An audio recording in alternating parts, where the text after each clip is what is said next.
अस्सलामुअलैकुम गाइस। आज मेरे पास ये एक चाइना का सोनी नाम से एलईडी टीवी है।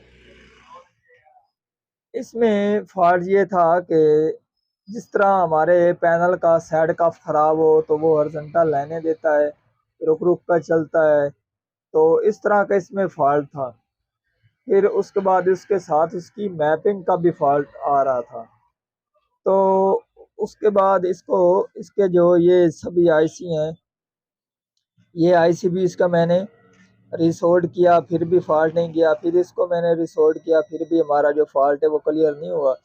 तो फिर उसके बाद जबकि इसके डीसी टू डीसी आईसी के सभी वोल्टेज ठीक आ रहे थे, तो उसके बावजूद भी इसको मैंने थोड़ा सा दोबारा रिसोल्ड किया। हो सकता है इसकी तरफ से कोई पास मिस हो या फिर कोई फॉल्ट आ रहा हो। तो उसके बावजूद भी इसमें वही फॉल्ट था, वही फॉल्ट रहा। तो फिर इसके बाद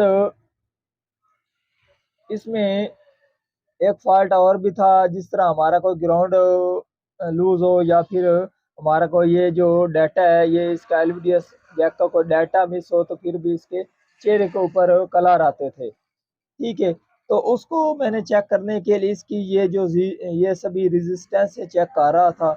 तो फिर इसकी सभी रेजिस्टेंसों को चेक करने के बाद इसकी यहाँ पर जो ये दो रेजिस्टेंस है, इनके पास जब मैं पहुंचा तो उस वक्त इसको थोड़ा सा मैंने ट्विज़र लगाया, तो ये फॉल्ट हमारा और होने लगा।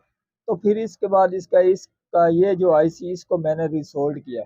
और इसको रिसोल्ड करने के बाद जो हमारा पहले हॉरिजॉन्टल लाइन का जो हॉरिजॉन्टल लाइन वाला फॉल्ट आ रहा था, और उसके बाद जो मैपिंग और चेहरे के ऊपर इसका जो कलर आ रहे थे एलवीडीएस जैक लूज के, तो वो ये सभी इसके फॉल्ट इस आईसी से क्लियर हो गए। तो आज की थी हमारी ये वाली वीडियो। अगर पसंद आई हो तो लाइक कीजिए और ज़्यादा से ज़्यादा दोस्तों को शेयर कीजिए।